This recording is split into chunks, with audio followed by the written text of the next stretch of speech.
the Hello and welcome. I'm Kriti Mehta and you're watching the World Report on NewsX World. Let's take a look at the top headlines this hour.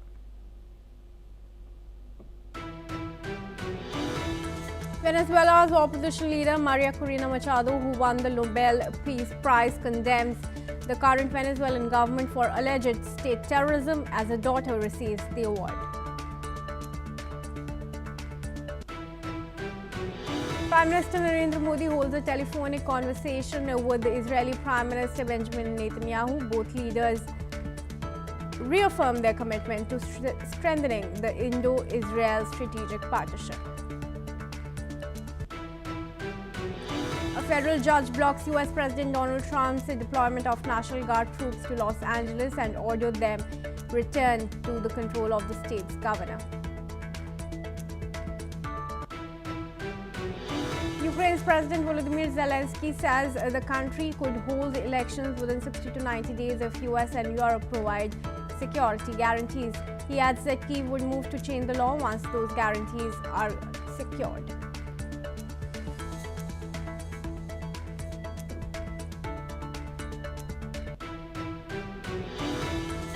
The Netherlands reports another outbreak of bird flu as the epidemic continues to spread in the major agricultural exporter.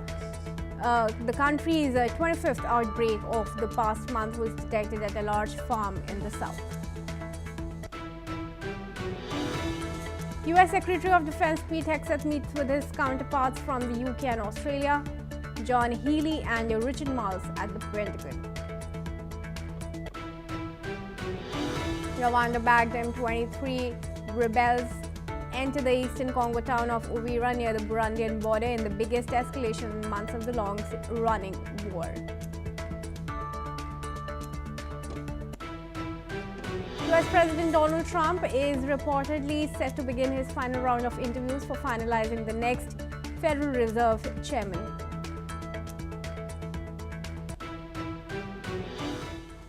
Let's start with the top focus on the World Report. A federal judge has blocked President Donald Trump's decision to deploy National Guard troops to Los Angeles, ordering that the forces be returned to the authority of California's governor. According to a court filing, the judge ruled that the deployment exceeded presidential authority and violated the state's right to control its own National Guard units unless specific federal conditions were met. The ruling requires all National Guard personnel sent to Los Angeles under Trump's directive to revert immediately to state command. Further legal proceedings are expected as the administration weighs its options. And I now request Mark Sutherland, who is a geopolitical commentator, to join us on this discussion. Thank you, Mark, for speaking to us here at NewsX World and for joining us. Do you think and see this as a setback for Trump, and do you see other states in the US to follow precedent?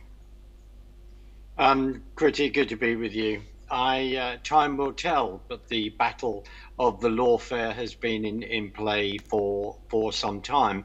We have to remember the riots that were going on in California. We always also have to put in mind the Gavin Newsom ideology. He will be leaving as governor of California. I'm sure that he'd like to have a run for the presidency. And also, when you're looking at people like Karen Bass and you look into her background, you can only come up with the phrase of, oh, this is rather interesting, because of her links. The bottom line is this: if people either believe in America as a society or they don't, and they either believe in what America stands for within the capitalist system, life, liberty, and the pursuit of happiness, or they don't in the American dream. And that is what is going on the streets of America, and that is what the American administration disagrees with.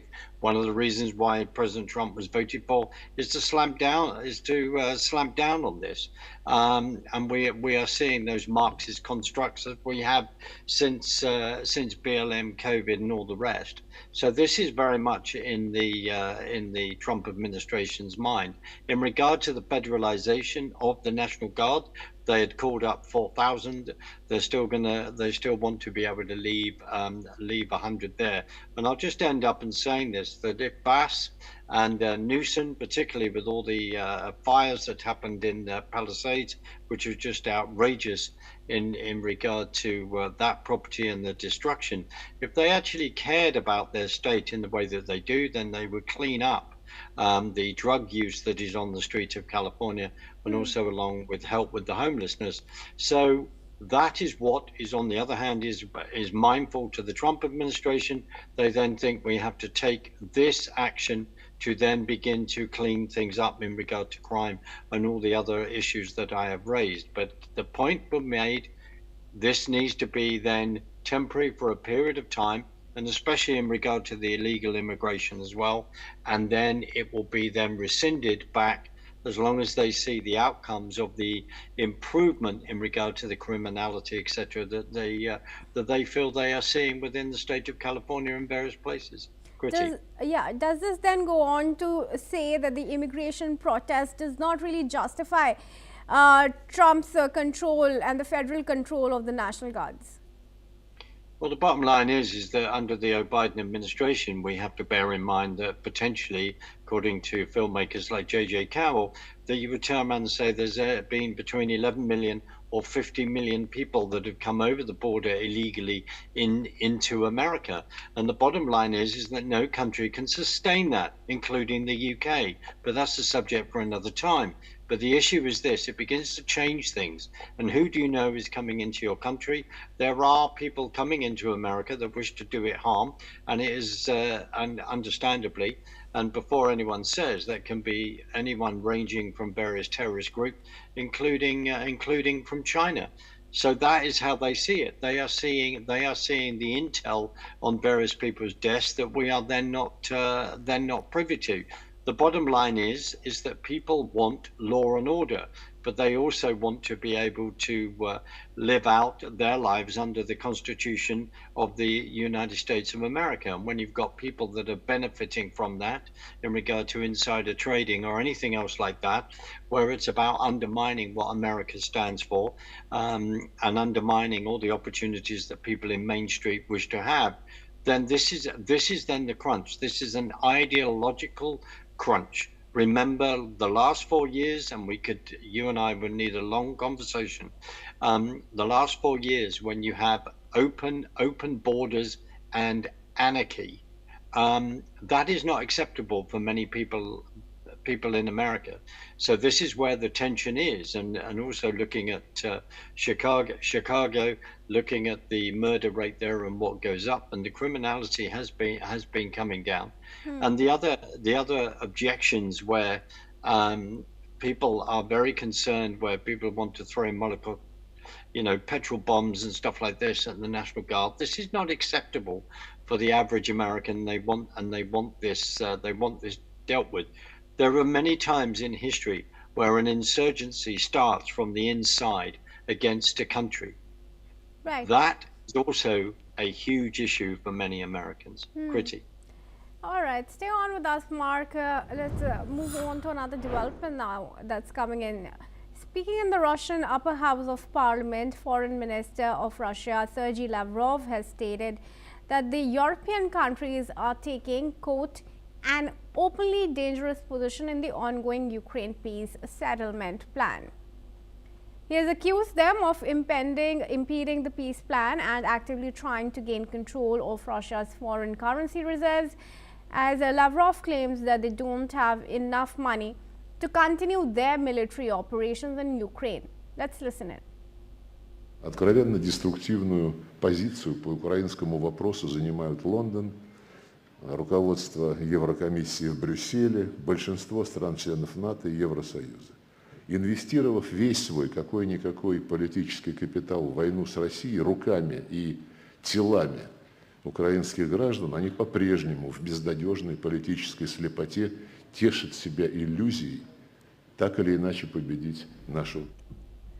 Additionally, the Russian foreign minister has praised Donald Trump as the only Western leader to fully grasp the root causes of the Ukraine war and the one who has been progressively pushing dialogue to resolve the conflict through political and diplomatic means. Moreover, Lavrov has reiterated that Russia has thoughts of continuing war in Ukraine, but in case the European Union nations deploy military on Ukrainian soil, Russia will respond accordingly. And I now request a comment from Mark here once again. Mark, do you think that the European Union indeed is going to risk its forces and send them to Ukraine amid pressure from the US when Lavrov makes these statements? Kriti, I'm sorry, I couldn't see the full translation, but I can guess. The bottom line is that's the last thing that I want to see, like many people in Europe. We have to recap. I do not excuse, profoundly disagree with the fact that the Russians invaded a sovereign nation on February the 22nd. Now, of course, they may not see it like that because the Ukrainian was part of the Soviet Union as an independent part of that, as Ukrainian as part of the Soviets. But the key issue is this: is that they will continue, and NATO is then finding itself, well, are we going to put boots on the ground? Are we going to promise this? Are we going to promise that? Considering the amount of millions and millions of dollars that have come in from America that's gone into that theatre of war, the amount of euros, pounds, shilling and pence that have also gone into that theatre of war, and that there was no discussion under the Biden administration in regard to stopping that, even though within 2-3 weeks there was a peace deal on the table. President Trump is now turning around and saying to Zelensky, there has to be an element of realism here, because the Russians will not give up the land that they are then taken. I am not saying I agree with their actions at all, but this is then the realization of that. And we also have to go back in history when we persuaded the Ukrainians to give up their nuclear weapons in 1994 under Clinton. I've said this till I'm blue in the face. And we said, right, we are now going to, we will support you. This is where we have reached. NATO, we are suddenly about, with the European countries, with all the economic, with the downturn in the economy that we are finding, and also there is another angle to this. The problem is, to some, it then go into conspiracy. That maybe one of the reasons why they would like to get hold of the Russian assets, and why there's been a delay on that, particularly when that was pushed back, I believe, in Belgium, is because of this. There may be the banks that are also a bit creaking would use those assets to finance a variety of different things. I'm not accusing them and saying that they would do this, but does it end up meaning that they're able to then have more liquidity themselves and benefit their own actions? Also, there are contracts to give out in regard to the rebuilding of Ukraine. Plus, there are huge questions over one particular gentleman that was arrested, one of Zelensky's very loyal aides till recently, also established the production company with him. There's a lot in the mix here. A lot of it is profoundly murky, and frankly, a lot of it is not explained properly to the European citizens, or even to us who are out of the EU, inverted commas, to us here in the UK. Right. Kriti. All right. Thank you, Mark, for your comments there and for speaking to us. And with that, viewers, let's move on to news from the European Union. German Chancellor Friedrich Merz has said that Germany wants the United States to be a collaborative future partner, despite the two nations experiencing a rather evolving relationship in recent months. He's also noted that the US passed a national security strategy last week, and that Germany is preparing to manage all the changes that may occur in transatlantic relations because of it. Let's listen in to that comment. Diese Sicherheitsstrategie, die die Amerikaner in der letzten Woche veröffentlicht haben, ist ja keine wirklich große Überraschung, nachdem der amerikanische Vizepräsident auf der Münchner Sicherheitskonferenz die Rede gehalten hat, die Sie vermutlich alle gehört und in Erinnerung haben. Und insofern stellen wir uns darauf ein, dass sich das transatlantische Verhältnis ändert. Aber ich möchte es nach wie vor als Partner sehen, und ich hoffe, dass Amerika das aus seiner Sicht gegenüber Europa und dann auch gegenüber Deutschland genauso sieht. Let's now welcome Dan Perry, who is a world affairs analyst, joins us live from London. Thank you, Dan, for joining us here. Dan, now, what are we to make of these remarks that are coming from mayors? On one side, he says that European Union must not be dependent on the US, and then he calls for US to continue collaboration with Germany. Europeans in general feel very badly betrayed by the Trump administration's largely its abdication of the transatlantic alliance. If you look at the national security strategy that came out last week, I mean, it has softened language on China and Russia, but absolutely withering language on the European Union, and it accuses the Europeans of cultural, civilizational decline, of allowing so much migration. There will soon be majority non-European, which is a veiled way, not even very veiled, of saying not white, and which is false. Europe is actually less diverse, even with all the recent migration in the US. Coming out against Europe's supposed attacks on free speech because they want to regulate social media, which is way overdue and unbelievably necessary. But of course, Trump is in the pockets of the US tech barons because of political donations, in particular from Elon Musk. The music of the national security strategy is very much that the US is no longer interested in leading the free world, no longer interested in values and its commitments to alliances, but rather is now entirely about interests. Now, if the US is just about interests, then Ronald Reagan's dream about a shining city on a hill becomes nonsensical. The Europeans believed in that idea of a transatlantic alliance under US leadership, in which the world's free countries, the world's democracies, at least that are Western, but that is open to other emerging democracies, Japan, India, and so forth, they believed in that dream. And America, sadly, currently seems to be saying they like Putin more than Zelensky and Russia more than Europe. And that's a shock to the Europeans. What you're hearing from Merz basically is an effort to handle this somehow. Trump obviously likes flattery. He doesn't handle criticism very well. So the message appears to be mixed, and it's rather mild. What Merz clearly would want is for this American experiment in isolationism and trade wars and indifference to the values of liberal democracy and the post-World War order, post-World War II world order. He'd like all that to end as soon as possible, and it probably won't end before 2028. The statements you hear coming out of Europe are a polite reflection of European angst about this very unsettling and potentially devastating American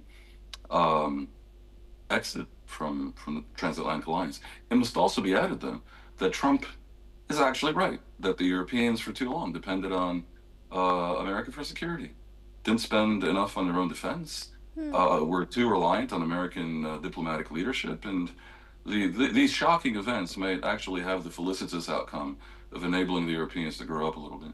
All right, I do see the anger there. Dan, do stay on. There's some more news now coming in from Israel in connection to Palestine. Viewers, a 21-year-old Palestinian man has died while in Israeli custody. The Palestinian Authority has said this amid escalating violence and arrests across the occupied West Bank.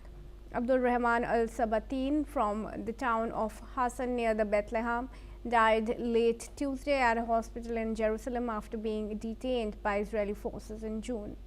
His family said he showed no signs of illness during their last court visit in late November. The death comes as Israeli forces carried out wide-scale arrest operations across the West Bank, detaining more than 100 Palestinians in overnight and dawn raids, according to Palestinian prisoner advocacy groups. Areas targeted included Nablus and Silwad, with witnesses reporting home searches and property seizures. Rights groups say at least 94 Palestinians have died in Israeli detention since October 2023, citing allegations of abuse and medical neglect. The United Nations has also raised concerns over detention conditions. The West Bank has seen a sharp rise in violence since the Gaza war began, with over 1,000 Palestinians reportedly killed. Israeli authorities this week approved hundreds of new settlement housing units, drawing criticism from Palestinian officials and international rights groups. And I now request Dan to join us back in this discussion. Dan, the UN Human Rights Office has separately confirmed at least 75 deaths during the same period, and saying that the authorities in Israel have deliberately imposed conditions of detention that amount to torture and other forms of ill treatment. How do you see this situation evolving? Not very well. I fear that Hamas is emboldened by having largely survived somehow the war that they provoked with Israel. Their intention always was to spread the word of the West Bank. By the way, their strategy involves bringing about the deaths of Palestinians. So the more Palestinians suffer and are killed and are tortured as Israel tries to defend itself, the happier Hamas is, because that has the effect of trashing Israel's international reputation and sparking talks of boycotts and legal action against Israel. That said, though, the situation in the West Bank is obviously completely unsustainable. I mean, the settlements that Israel's placed all over the territory create a situation where Jews have the right to vote for the government that essentially governs them, which is Israel, whereas the Palestinians, sometimes right across the street in a village across from a settlement, simply don't. Some of the Palestinian areas are part of the Palestinian Authority, that's true, but the Palestinian Authority is largely a municipal operation. The real dressed up is a national representation, but the real power lies with Israel, and the Palestinians in the West Bank cannot have a say in who runs that polity. So it's a messy and awful situation where no one is really in the right. Israel sort of has no choice at the moment but to do these raids and to try to round up Hamas people that are absolutely up to no good. But on the other hand, the fundamental reality they're trying to protect is itself impossible and is bound to blow up in everyone's faces. It's quite bad that Hamas is emboldened in this way. I can only hope that the world, the Americans, the Europeans, the Arab countries, including Qatar, make very clear to Hamas that they have to adhere to the terms of the Trump 20-point plan, and they must disarm and must give up control of Gaza, the interior of Gaza, which is where almost all the people are, which they continue to rule, and that is a tragedy for the Palestinians. All right, thank you, Mark, for your comments there and for joining us here at NewsX World, and I'd let you go with that. Viewers, let's move on. There's some news coming in. Now, Israel Prime Minister Benjamin Netanyahu and Indian Prime Minister Narendra Modi have held a telephonic conversation this evening. Both leaders reaffirmed their commitment to strengthening the India-Israel strategic partnership. During the call, the two leaders expressed satisfaction over the continued momentum in bilateral ties and agreed to deepen cooperation for mutual benefit across key sectors. They also strongly condemned terrorism and reiterated a zero-tolerance approach towards terrorism in all its forms. Prime Minister Modi and Netanyahu exchanged views on the evolving situation in West Asia as well. Modi reaffirmed India's consistent support for efforts aimed at achieving a just and durable peace in the region. And I now request retired Major General Sudhakar Ji, International Relations and Defense expert, to join us here. Thank you, Sudhakar Ji, for joining us here at NewsX World. Netanyahu calls Prime Minister Modi and briefs him on the West Asia situation. Prime Minister Modi has also met with Putin just a few days back and said that he should go for war. Now, Trump, who is claiming to have mediated 8 wars and in fact solved them, many of the deals that he seems to have brokered are not standing the test of time. Just some conflicts just a day after the peace deal was brokered are being violated, the ceasefire and the peace efforts. Do you see Prime Minister Modi filling that gap and taking up leadership in negotiating and mediating international wars? Kriti, good evening. Thank you for getting me for your show. Very relevant question you have asked. And in fact, every countryman within our country itself has been asking the same question. More of this. Yes, he is capable, he can handle, he is competent, And I'm personally confident as a retired soldier. I see a lot of wisdom in our Honorable Prime Minister to take the issue to a logical conclusion of peace and normalcy. But if you allow me, through your very esteemed and distinguished international channel, I have a humble submission to our Honorable Prime Minister and the leadership of India not to meddle in international brokering of peace. These are very, very complex issues. Middle East issue is not yesterday's issue. It's an issue which has been contested for over past 1400 years, more than 1400 years, between Shia and Sunni. It's a battle of Shia and Sunnis. And more we learn about it, you realize that lesser you have actually gained. So it requires excessive effort. You have to compromise your time, your effort for your country's goals in order to achieve such kind of global objectives. That is one. Secondly, whenever international negotiations are carried out, the leadership has to have clout and the weight. When I talk about clout and weight, it comes from the economic might, from the military might, from the legacy of having accomplished or at least asserted one's authority for a long time. That India has a long way to go, unfortunately. We are just about 4.19 trillion economy. We are ambitious. We want to become a global power by 2047. We have miles to go before we sleep in order to make sure that our people don't go hungry. People who are below the poverty line are lifted up permanently. Our per capita income goes up from $2,800 in terms of PPP to 14,000 to 20,000 US dollar. Only then we can become a global economy. Our literacy rate has improved significantly from, let's say, 17-18% at the time of independence to 76%. We need to close in as high as possible to 90, maybe 100%. We have medical care. We have, roti, kapda, makan. Then came the road and pani, bijli, and thereafter the digital platforms have come in a big way. We have a long way to go. We have lots of milestones to be achieved within our country. And therefore, I would strongly recommend not to go in for international negotiations or mediation of peace and normalcy in situations obtaining in Middle East. It's a very complex, very complicated situation. You make a commitment today, within hours it is flouted like it is happening now. Nobody is listening to Donald Trump, will listen to India. It's a pragmatic response I have given for whatever penny is worth, Kriti, and